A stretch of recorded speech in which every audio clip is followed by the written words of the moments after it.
오늘의 말씀은요 섞임입니다. 특별히 오늘은 에스더에 대한 말씀으로 설교를 준비했는데요.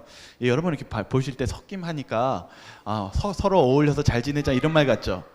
오늘은 반대입니다. 전 좀 부정적인 의미의 섞임입니다. 먼저 오늘 제가 이번 주에 한 책을 읽었는데요. 그게 바로 야훼와 바알이라는 책입니다. 약간 이거는 좀 고고학적인 책이에요.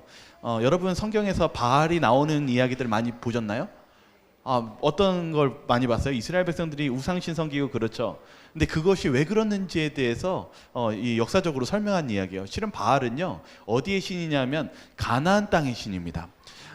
이스라엘 백성들이 실은 애굽에 있었을 때는 바알을 섬기지 않았어요. 그러나 다시 가나안 땅에 들어서면서 이 가나안 사람들이 가나안 신들이 섬겼던 신이 바알이라는 신이었어요. 그래서 이 바알은 어떤 거냐면 이스라엘 사람들이 도착하면서 이 신앙적인 충돌과 그리고 유혹을 받았던 신이 바알 신이었어요. 그래서 바알 신을 좀 소개시켜 드리려고 해요. 여기 오른쪽에 보면은 바알 신이 있어요. 왼쪽에 있는 신이 바알이에요. 머리에 이렇게 꽃갈콘 같은 모자 쓴 신 있죠?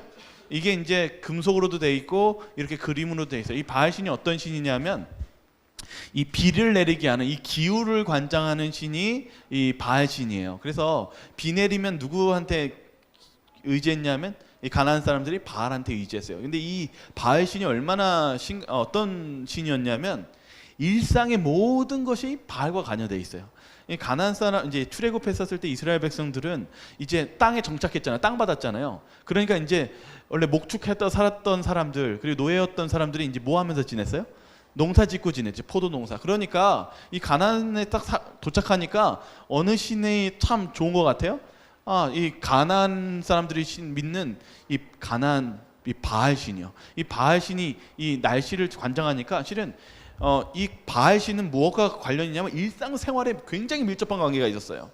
오늘 하루도 이 바알이 도와주기를 이렇게. 근데 이 바알 신이 또 어떤 것까지도 있었냐면 바알 신은요 실은 좀 도덕적으로나 성적으로 타락한 신이에요. 왜 그러냐면 이제 오른쪽에 소개시켜 주는 게 아세라 신입니다. 이 여인이거든요. 이게 풍요를 상징해요.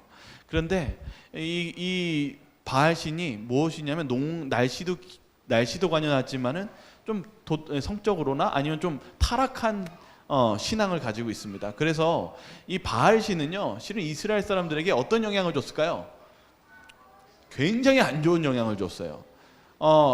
이 바알 신은 성적으로나 그리고 이 신앙적으로 바알을 의지하게끔 하게 해서 타락한 신앙을 만들었어요. 그래서 이 바알 신이 어떤 신이었냐면 비가 안 내리는 이 바알 신은 오늘 이 책은 야훼와 바알 신을 구별하고 있습니다. 먼저 바알 신을 얘기하면 바알은 다 신을 다 인정했어요.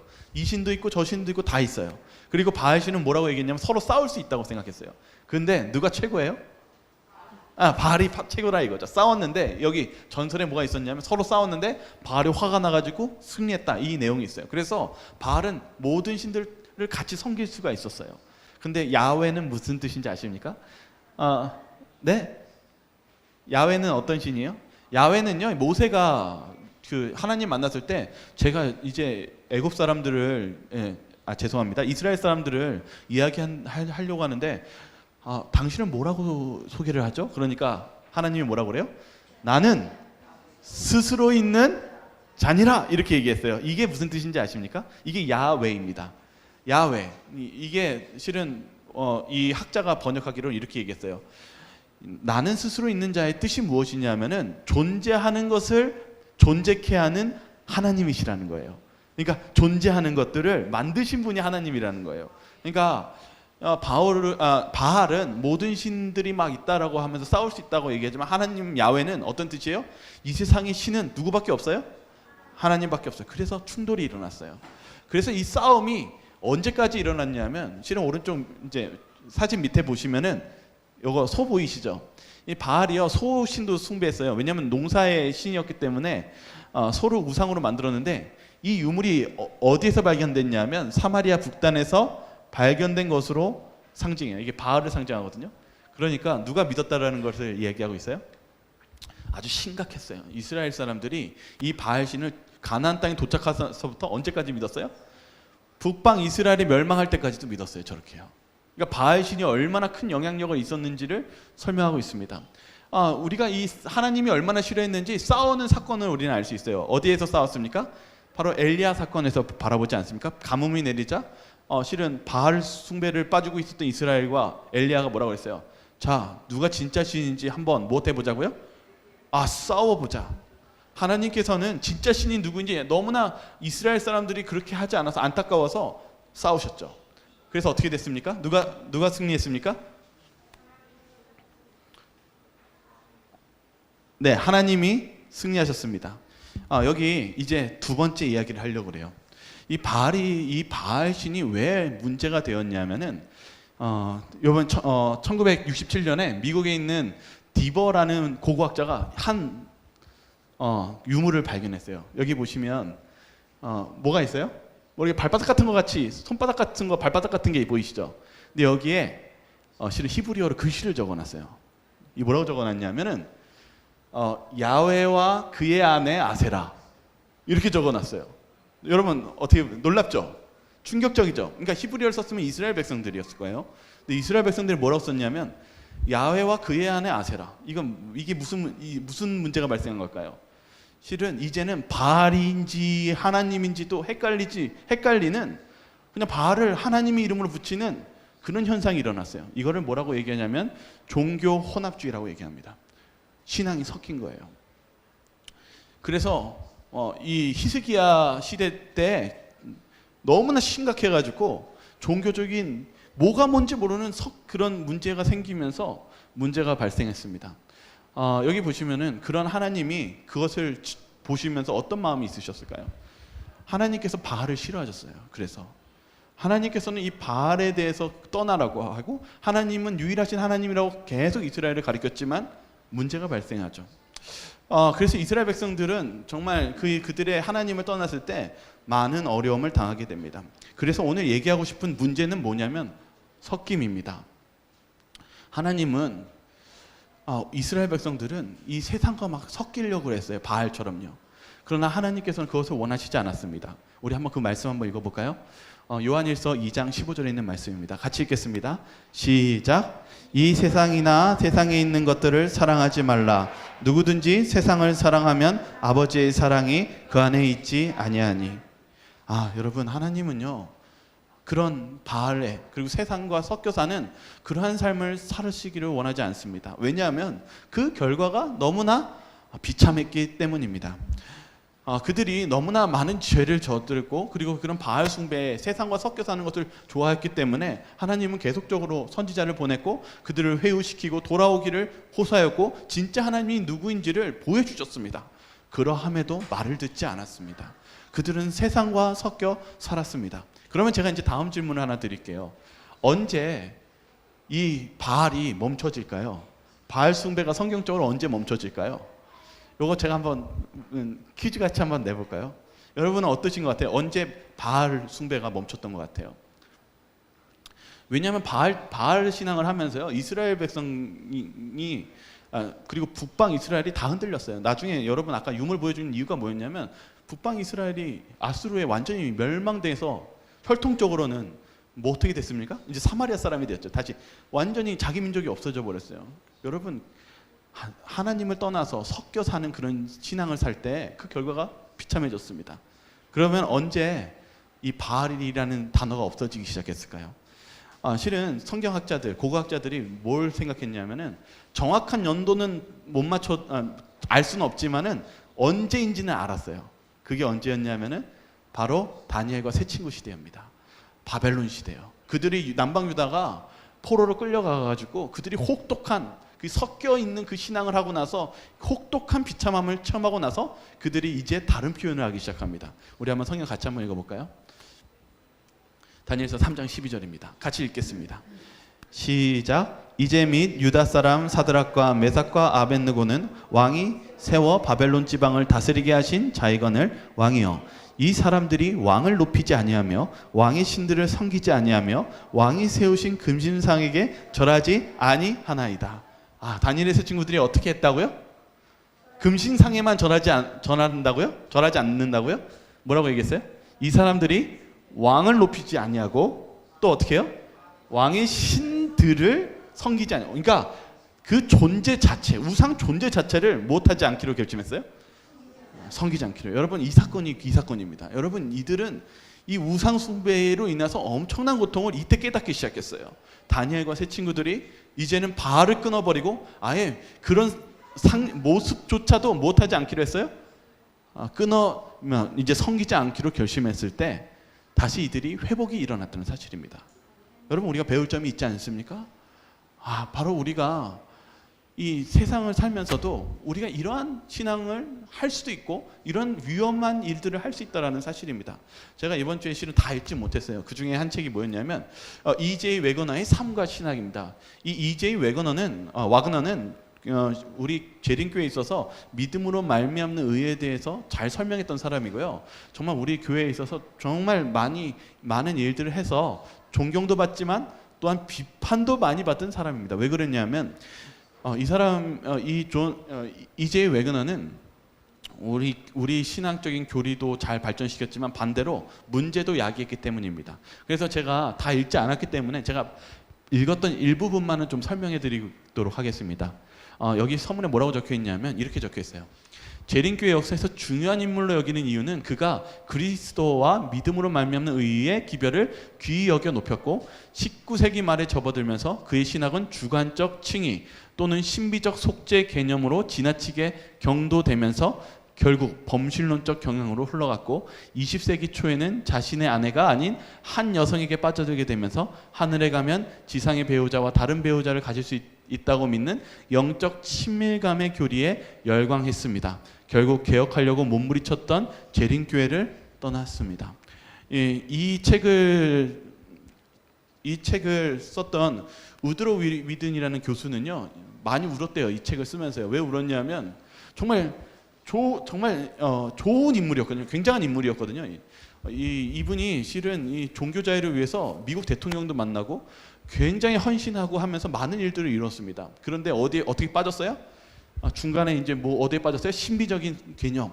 그러니까 그런 개념에 빠지고 나중에는 이 아내와의 관계 그리고 그런 문제 속에 발생하면서 그가 결국은 신앙을 잃어버렸습니다. 여러분, 신앙이 어떤 거냐면 우리가 처음에는 어느 누구도 우리가 잘할 것 같지만은 우리가 자그마한 어떤 자신의 생각 그런 하나님께 굴복하지 못하는 어떤 그런 모습 속에서 점차적으로 하나님과 멀어지고 결국에는 정말 우리의 구원의 문제나 그런 교회를 떠나게 되는 그런 심각한 문제를 야기했다는 사실을 오늘 이 E.J. 와그너를 통해서 설명하고 있다는 사실입니다. 그래서 오늘 구약의 사건과 오늘 이 재림교회 역사를 바라보시면서 우리 신앙 자체의 문제도 그런 섞임의 문제, 어떤 그런 문제로 빠져들 수 있음을 경고하고 있음을 우리가 좀 깨어서 우리도 우리의 자신을 다시 한번 바라보시는 저와 여러분들 되시길 바라겠습니다. 그래서 저는 이 문제를 통해서 생각났던 사람이 이제 루터였어요. 루터가 어떤 사람이었냐면 정말 자기의 죄책감에 대해서 회개하고 구원받기를 원했던 사람이었죠. 그 유명한 성당이 로마 헬레나 성당이에요. 이게 로마에 있는 헬레나 최초 성당인데 여기서 무릎 꿇고 기도하면 이제 죄가 사해진다는 거예요. 지금도 열심히 무릎 꿇고 계단 올라가는 사람들이 아직도 있습니다. 근데 루터가 이곳에서 무릎 꿇고 올라가면서 22살에 엉기적 하면서 올라갔어요. 근데 이 로마가 어떤 도시예요? 여러분들도 그 서울이나 아주 중심지 같으면 어때요? 제가 예전에 신촌에 있어서 잘 아는데 홍대에 가면은요 안식일 끝나고 그 다음날 일요일 아침 되면은 그게 있습니다. 막 술 마시고 나가지고 그 냄새며 막 이런 게 막 온 아침에 지저분해요. 그런데 이 로마가 어떤 곳이었냐면은 타락한 곳이었고 막 그 범람하고 그런 범죄도 있고 그런 곳이었어요. 그런데 열심히 기도하고 있는데 한 사제가 와가지고 루터한테 이런 거예요. 쏙닥쏙닥거리면서 야 우리 이제 나가서 놀자 이렇게 얘기하는 거예요. 루터가 이곳에 가면은 죄가 사해지고 거룩해지는 줄 알았는데 이렇게 얘기합니다. 결국 로마에서 거룩함과 속됨이 병존하고 있었다. 이곳도 무엇한 곳이었어요? 실은 이렇게 해서 의로워지는 것이 아니라 섞여 있는 세상과 버무러지는 그러한 곳임을 깨닫고 그가 나중에는 로마 카톨릭을 떠나버렸습니다. 오늘 우리에게 우리에게도 이런 온전하고자 하는 그런 마음이 있습니다. 어떻게 하는 것이 우리가 온전해지는 것일까요? 성경 마태복음 19장 21절에 이렇게 얘기합니다. 예수께서 이르시되 내가 온전하고자 할진대 가서 내 소유를 팔아 가난한 자들에게 주라. 그리하면 하늘에서 보화가 내게 있으리라. 그리고 와서 나를 따르라. 여러분, 우리가 어떻게 하면 온전해질 수 있을까요? 그것은 바로 우리가 예수님을 온전히 따라가는 것입니다. 다른 것을 바라보는 것이 아니라, 세상적으로 섞여 있는 것이 아니라 주님을 바라보는 것입니다. 이번 주에 제가 말씀드리고 싶은 건 바로 에스더서입니다. 에스더서의 시작을 우리가 좀 바라볼 필요가 있는데, 에스더는 두 사람을 바라봐야 돼요. 누굴 바라봐야 되냐면 당연히 에스더서의 주인공인 누굴 바라봐야 됩니까? 에스더를 바라보고, 두 번째 누굴 바라봐야 되냐면 모르드게를 바라봐야 됩니다. 제가 왜 이걸 말씀드렸냐면 바로 바알과 야훼가, 바알이 언제 끝났냐고 얘기했냐면은 바로 이 바벨론을 끌려간 시기서부터 바알의 이름이 없어지기 시작했어요. 실은 이 모르드게는 그 후의 사람입니다. 다니엘 후의 이후의 사람입니다. 그런데 이 모르드게가 문제가 발생해요. 어떤 문제가 발생하는지 에스더서 3장 2절과 5절 한번 읽어보겠습니다. 대궐문에 같이 읽겠습니다. 시작. 대궐문에 있는 왕의 모든 신하들이 다 왕의 명령대로 하만에게 꿇어 절하되 모르드게는 꿇지도 아니하고 절하지도 아니하니 하만이 모르드게가 무릎을 꿇지도 아니하고 절하지도 아니함을 보고 매우 노하더니. 이 문제 때문에 유대인이 다 죽게 생겼어요. 모르드게가 뭐 한 거예요? 왜 절하지 않았을까요? 모르드게가 약간 건방진 그런 품성을 가지고 있었을까요? 아니요, 전혀 그렇지 않아요. 이 부분에 대해서 이제 증언보감은 먼저 선지자의 왕은 이렇게 얘기합니다. 하만을 통하여 사단은 이때 하나님의 목적을 방해하고자 하였다. 하만은 유대 사람 모르드게에 대하여 지독한 악의를 품고 있었다. 모르드게는 하만에게 손해를 준 것이 아니고 오직 하나님께 나타내야 할 존경의 표를 하만에게 나타나지 않은데 불과했다. 모르드게는 결코 하만을 미워서 그런 게 아니었습니다. 이 부분에 대해서 제가 읽었던 한 책에서 어떤 내용이 있었냐면, 이때 당시에는요, 이 군대 장관이었거든요, 하만이요. 군대 장관들이 갑옷 안에는 갑옷만 있는 게 아니에요. 그 앞에 항상 뭐가 있었냐면 우상신들이 항상 무늬와 그림들이 있었어요.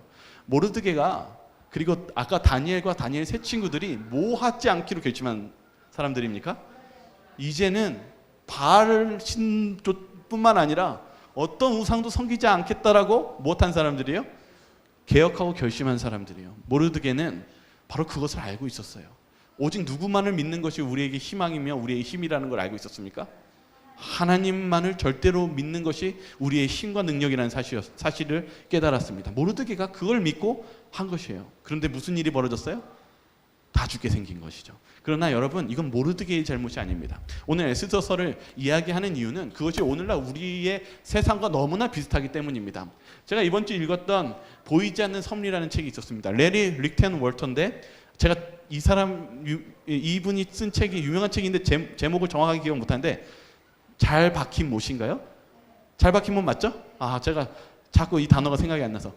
그것을 쓴 목사님이 이분이에요. 근데 이분이 이번에 에스더서를 이번이 아니죠, 좀 몇 년 전에 썼는데, 이 책에 이분이 뭐라고 얘기했냐면 에스더서에 대해 특징에 대해 설명했어요. 에스더서의 특징이 무엇인지 아십니까? 네? 써져 있어요? 저거 아닌데요. 이번에는 제가 약간 깜짝 놀라게 해주려고 안 썼습니다. 뭐냐면요, 에스더서의 특징이 있었어요. 거기에는 하나님이 나타나지 않아요. 하나님이 뭐 했다 말씀하는 음성도 없어요. 마치 오늘날의 세상처럼 마치 하나님이 없는 것 같이 느껴지는 거예요. 음성이 들려지지 않고 여기에는 하나님의 어떤 말씀도 들어있지 않아요. 오직 에스더와 모르드게와 유대인의 백성들밖에는 나오지 않습니다. 바로 이러한 오늘날의 특징이 에스더서에 그렇게 있었을 때 에스더의 유대인들은 이 어려움을 어떻게 극복해야만 했을까요? 그 다음을 보면은 여러분들이 바라보는 에스더서에 대해서 이야기를 하고 싶습니다. 아까 모르드게에 대해서 얘기했지만은 여러분은 에스더를 어떻게 생각합니까? 물론 에스더는 용감하고 우리에게 좋은 신앙을 주는 사람이에요. 그런데 여러분들이 오해하고 착각하는 게 있어요. 그건 무엇이냐면은 에스더가 원래부터 좋은 사람이었다고 생각하는 것이에요. 에스더가 부족함이 없고 준비된 사람이라고 생각했던 거예요. 그러나 아닙니다. 저도 이번에 책을 읽으면서 좀 많이 느낀 것이 있었는데 그게 이 내용입니다. 에스더서 2장 10절 한번 읽어볼까요? 같이 읽겠습니다. 시작. 에스더가 자기의 민족과 종족을 말하지 아니하니 이는 모르드게가 명령하여 말하지 말라 하셨음이라. 네, 에스더가 무엇하면서 살았어요? 그가 여왕이 되면서도 무엇하면서 살았어요? 숨겼어요. 뭘 숨겼어요? 네, 내가 무엇이라는 거, 유대인이라는 거, 내가 하나님을 믿는 백성이라는 걸 숨기면서 살았어요. 화려한 페르시아 사람들처럼 살았어요. 여러분, 그게 무엇입니까? 실은 오늘 얘기하고 싶은 섞여 사는 거예요. 세상과 그냥 어울리면서 섞여 사는 거예요. 오늘 여기서 책 중에서 그 책에선 이렇게 얘기합니다. 에스더는 페르시아로 유대인 신분을 숨겼다. 아마도 페르시아 음식을 먹었고 심지어 신봉하는 신에게 절도했을 것이다. 왜 그들은 자신들이 정체를 숨기고 신앙과 타협했는가? 분명한 것은 유대 민족이 페르시아의 권력과 화려함에 넋을 잃었다는 것이다. 정말 저도 이렇게 쭉 내용을 보면서 어떤 마음이 들었었냐면 에스더가요 이때 당시에 실은 페르시아는 엄청난 제국이 안에서 실은 자신의 신앙을 숨기고 또 심지어는 어떻게 했냐면 그 시대는 우상신뿐만 아니라 이 왕이 엄청난 권력을 가지고 있었기 때문에 실은 이 신앙을 지키면서 살아가는 것들이 굉장히 쉽지도 않았고 용기가 많이 필요했을 것 같아요. 근데 지금 에스더는 자신의 신분을 숨기면서 살아갑니다. 그러니까 어떻게 보면은 아까 오늘 쭉 내용 속에서 이어지는 부분이에요. 우리가 어떤 유혹을 받냐면 세상과 섞여 사는 것에 대한 유혹을 많이 받을 때가 있습니다. 에스더도 그랬어요. 그런데 이제 보시죠. 이게 문제가 발생합니다. 유대인들이 죽게 되었을 때 이렇게 적혀 있습니다. 이 이야기를 먼저 하는 게 좋을 것 같아요. 유대인들이요, 이때 당시에 예루살렘 중건령을 하고 있었어요.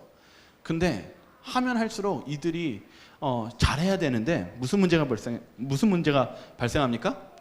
실은 스가랴의 호소에도 불구하고 이때 당시 5만 명이었는데 유대 백성들이 어려움을 당하고 방해를 받으니까 이제 관심이 점점 떨어지기 시작하는 거예요. 그리고 하나님의 소명을 잃어버렸고 무엇하기 시작했냐면 내가 먹고 사는 것에 관심이 가고 그렇게 살아야 된다는 삶 속에서 뭘 포기했냐면 하나님의 백성 되기를 포기해버렸어요. 떠나버렸죠. 그 부분입니다. 그 부분에 대해서 특별히 이 화이트 부인이 이 부분에서 기록했는데 제가 그거를 정확하게 찾으려고 하니까 없어요. 그러니까 제 생각에 번역한 것 같아요. 그래서 그냥 번역본을 그냥 읽어드릴게요. 뭐라고 얘기하냐면 이스라엘 백성들은 떠나라는 메시지를 신중하게 고려하지 않아 힘든 위기를 겪었다. 하나님께서 주신 탈출구를 거절하였기에 죽음과 맞서야 했다. 하나님의 말씀에 순종하고 그렇게 나아갔다면 분명히 하나님이 보호해 주시고 그랬을 텐데 그들이 신앙을 잃어버리고 아까도 얘기했죠. 에스더서는 뭐가 없는 책이에요? 하나님의 음성이 하나도 없어요. 그러니까 이때 당시에 하나님 음성도 안 들리고 뭐가 보이지도 않고 그러니까 어떤 마음에 뭐가 들었을까요? 하나님이 계시는가? 하나님 안 계시는 거 아니야? 나 이거 갈래. 사람들이 신앙이 흐지부지하고 세상과 섞여 살기 시작했습니다. 그때 바로 하만 장군을 통해서 유대인들을 민족을 몰살하는 위험에 빠지게 된 것입니다. 우리가 한번 보시죠. 하나님이 어디에 계시는가? 제가 이 보이지 않는 섭리 중에 이 책을 다시 한번 읽어드릴게요. 당시 유대 민족은 많은 사람이 하나님이 우리를 버렸다고 느꼈으며 우리를 위해 일하시지도 않고 하실 수도 없다고 우리 스스로 헤쳐나가야 한다라고 말했을지 의문이다. 시험에 들었겠죠? 절망했겠죠? 하나님 음성이 안 들리니까 하나님이 어디 계셔 하면서 낙담하며 여기서 포기하고 그냥 도망가고 어떤 그런 자포자기한 생각을 하고 있었겠죠. 어쩌면 오늘날 우리의 신앙과 우리의 현실과 너무나 가까이 있는 것 같이 느껴집니다. 그럴 때 우리는 어떻게 해야 될까요? 우리는 오늘 에스더서를 통해서 우리가 배워야 할 점이 있습니다. 모르드게가 에스더를 찾아갑니다. 뭐라고 얘기했을까요? 모르드게가 여왕이 되었으니까 모르드게가 자신의 조카에게 뭐라고 얘기했을까요? 부탁합니다. 도와달라고요. 근데 에스더가 도와줬을까요? 도와줬죠. 근데 아니에요, 실은요. 에스더가 뭐라고 그랬냐면 나 왕 못 만난 지 30일 됐습니다. 나 잘못하면 죽습니다. 실은 에스더의 믿음이 원래 강했던 게 아니에요. 세상과 섞여 살고 그런 타협하면서 그의 에스더의 마음엔 두려움과 걱정이 가득했고 그의 마음속에는 그렇게 살 수 없고 그런 용기가 안 나는 연약한 존재였다라는 사실을 알 수 있게 됩니다. 그때 모르드게가 이렇게 이야기합니다. 모르드게가 그래서 꾸짖어요. 여기서의 신앙적인 리더는 여기서 모르드게입니다.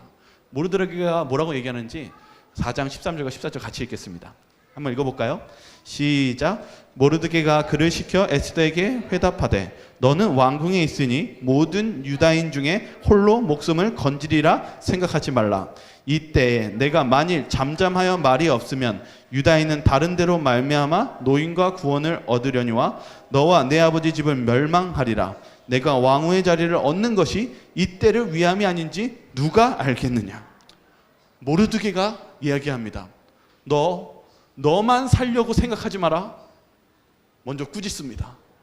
하나님은 네가 안 도와줘도 우리를 구원하실 수 있다. 이렇게 얘기하십니다. 그러면서 이렇게 이야기합니다. 네가 이 여왕이 된 것은 하나님께서 이때를 위해서 쓰시는 건 줄을 누가 알겠느냐. 모르드게가 믿음이 있습니까? 우리가 그런 믿음을 배워야 되지 않겠습니까? 하나님의 소리가 안 들린다고 우리가 세상에 섞여서 살아야겠습니까? 모르드게와 같이 그런 하나님을 붙잡는 그런 우리의 믿음이 필요하지 않겠습니까? 그때 에스더가 정신을 차려요. 아마 망치로 머리를 크게 맞은 것 같아요. 에스더가 이렇게 이야기합니다. 한번 같이 한번 읽어보겠습니다. 4장 15절 16절입니다. 에스더가 시작. 에스더가 모르드게에게 회답하여 이르되 당신은 가서 수산에 있는 유다인을 다 모으고 나를 위하여 금식하되 밤낮 3일을 먹지도 말고 마시지도 마소서. 나도 나의 시녀와 더불어 이렇게 금식한 후에 규례를 어기고 왕에게 나아가리니 죽으면 죽으리이다 하니라. 여러분, 에스더는 부족한 사람이었습니다. 원래 준비됐던 사람이 아니었습니다. 그는 부족했고 연약했고 두려움을 가진 여인이었습니다. 그런데 그 두려움을 모르드게의 말을 듣고 믿음으로 바꿨습니다. 회피하지 않고 확신으로 나아갔습니다. 여러분, 저는 여기 이 에스더를 보면서 느낀 게 있었어요. 뭐냐면 여기 월터 앤더슨 이렇게 얘기해요. 용기는 세 글자로 된 단어이다. 이는 yes이다. yes 세 글자죠. yes이다. 용기는 뭐냐면 실은 세 글자 yes라는 그런 데서 시작한다는 것입니다. 내라고 순종하는 마음에서요. 근데 제가 오늘 이걸 들으면서 뭘 느꼈냐면 우리가 원래부터 이렇게 장부가 되거나 용기 있게 하는 게 아니구나. 에스더는 기도를 통해서 용기가 생긴 거고요. 다니엘도 잘 보세요. 다니엘 세 친구는 안 나오지만 다니엘이 사자굴에 들어갔을 때 사자굴에 들어가기 전에 뭐 했어요? 용감하게 문을 열고 기도했어요. 그 기도의 힘으로 하나님의 힘으로 전진하고 나아가고 승리할 수 있었다는 사실입니다. 오늘 여기서도 에스더를 통해서 바라봐야 되는 것은 에스더가 섞여 살았지만 우리가 달라졌다는 것이 무엇이냐면 그가 기도했다는 것입니다. 그리고 나서 좀 더 보겠습니다. 여러분이 보셔야 되는 것은요, 왜 에스더가 왜 이렇게 왕한테 가는 걸 걱정했냐면은 이 와스디 사건 때문에 그렇습니다. 이 와스디 사건 때 여러분이 알아야 되는 것은 이 사건은 그냥 단순한 이야기로 그냥 흘려보낼 때가 많이 있어요. 여러분, 메데 페르시아는요 엄청난 대제국이었습니다. 이때 아하수에로 왕이 차지했던 땅이 이렇게 유럽 전체의 대륙을 다 가지고 있었어요. 그래서 아하수에로 왕은 우리나라 따랐지만 미국의 대통령급이었어요. 승승장구하는 대통령이었죠. 그래서 그가 많은 신하들과 지방에 있는 두령까지 다 불러가지고 잔치를 벌였어요. 왜 그랬냐면 왕이 어떻다라는 거예요? 왕이 어떤 왕이에요? 이 세상에서 누구도 막을 수 없는 대단한 왕이라는 것을 계속 찬양하면서 수일 동안 잔치를 베풀었던 왕이에요. 그러니까 실은 왕은 어떤 상태였냐면은 이미 다른 사람들이 울어보는 상태예요. 아무도 왕을 막을 수 없는 사람이라고 얘기했어요. 근데 왕이 이제 너무나 이제 기뻐가지고 가장 아름다웠던 와스디라는 자신의 여왕을 자랑하고 싶었어요. 그리고 부른 거예요. 물론 이 문화 자체가 굉장히 좋지 않은 문화였죠. 그래서 와스디가 어떻게 했냐면은 거절해 버렸어요. 그때 많은 대신들이 다 보고 있었는데 어떤 충격을 받았어요? 와스디가 적이 없고 천하무적인 왕을 짓눌렀다라고. 그 영향을 그 주변에 있는 사람들 다 준 거예요.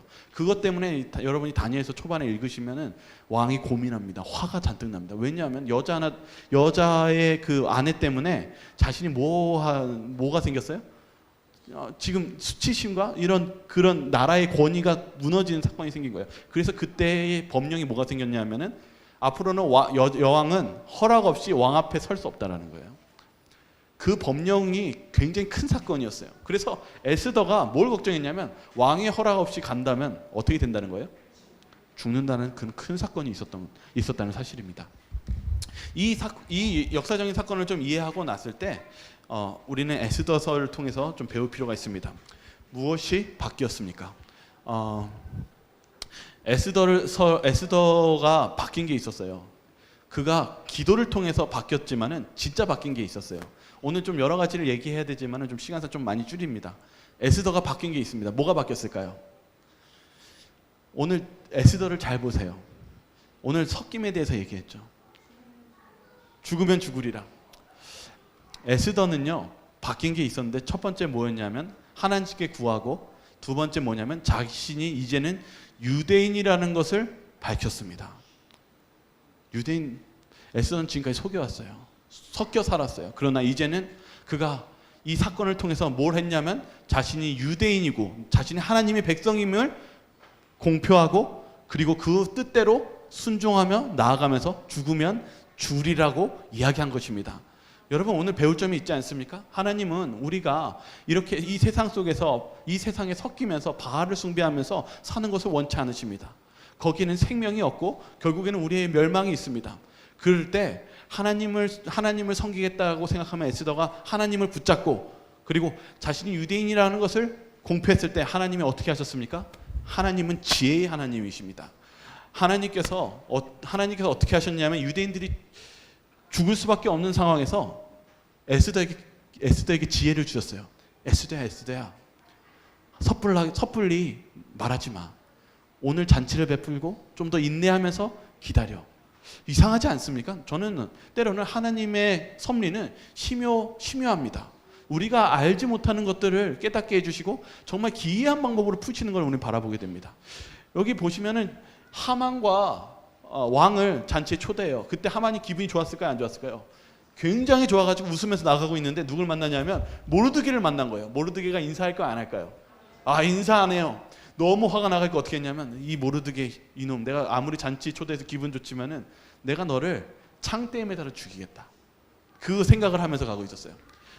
실은 위기가 온 거예요. 유대인도 죽고 모르드게가 죽게 생겼는데 그때 하나님이 어떻게 하십니까? 그날 저녁에 여기 에스더서 6장 1절 이렇게 얘기합니다. 그날 밤에 왕이 잠이 오지 아니하므로 명령하여 역대일기를 가져다가 자기 앞에 읽히더니 그 속에 기록하기를 문을 지키던 왕이 두 넷이 빅다나와 데레스가 아수에로 왕을 암살하는 음모를 모르드게가 고발하였다 하였는지라. 어떻게 이렇게 됩니까? 모르드게가 죽을 수밖에 없는 그런 운명 속에서 하나님께서는 시간을 지체하면서 왕에게 뭘 깨닫게 해주세요? 모르드게가 그를 구원하고 그를 다시금 상을 줘야 되는 역전 현상을 일으키십니다. 그가 원래는 이 장대 25m에 매달려 죽어야 되는데 누가 거기에 매달려 죽습니까?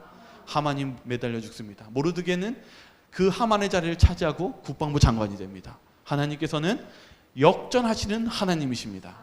하나님은 우리가 그분께 매달릴 때 그분께서 이루시는 놀라운 일을 펼치시는 하나님이십니다. 이제 하나가 더 남았죠. 유대인들이 다 죽게 생겼습니다. 여기 오른쪽 그림을 보시면요, 이게 바로 크세르크스 아하수에로 왕이에요. 크세르크스는 역사적인 이름이고요. 아하수에로 왕입니다. 이게. 근데 이 아하수에로 왕이 실은 이때 메데 페르시아는 한 번 정한 법은 고칠 수가 없었어요. 그래서 유대인들이 이제 다 죽게 생겼거든요. 근데 그날 이 에스더가 울면서 왕에게 얘기하니까 왕이 어떻게 하는지 한번 볼까요? 어떻게 하나님께서 변화시키는지. 에스더서 8장 8절과 17절입니다. 같이 읽겠습니다. 시작. 너희는 왕의 명의로 유다인에게 조서를 뜻대로 쓰고 왕의 반지로 인을 칠지어다. 왕의 이름을 쓰고 왕의 반지로 인친 조서는 누구든지 철회할 수 없음이니라 하니라. 왕이 어명을 이루는 각 지방 각 읍에서 유다인들을 즐기고 기뻐하여 잔치를 베풀고 그날을 명철을 삼으니 본토 백성이 유다인을 두려워하여 유다인 되는 자가 많더라. 여기 밑에 보시면 이때 당시 페르시아 인장입니다. 이건 다리우스 건데요. 이 인장을 빼가지고 뭐 어떻게 하냐면은, 야 모르드게야, 너 이거 가져, 너 이거 줄게. 이제는 법을 바꿀 수 없으니까 이거는 왕의 명령인데 네가 할 수 있는 원하는 걸 다 적어. 그리고 네가 원하는 대로 승리하는 것, 네가 하나라는 것은 다 하도록 할 테니까 싸워 이겨라. 하나님께서는 하나님을 의지할 때 놀라운 방법으로 승리를 이루게 하시는 하나님임을 잊지 마시기 바라겠습니다. 네, 이제 좀 정리를 하고 마치겠습니다. 전 결론을 이렇게 정했습니다. 실은 여러분들에게 제가 결론을 정하지 않으려고 노력하려고 하거든요. 여러분들은 어떻게 사시겠습니까?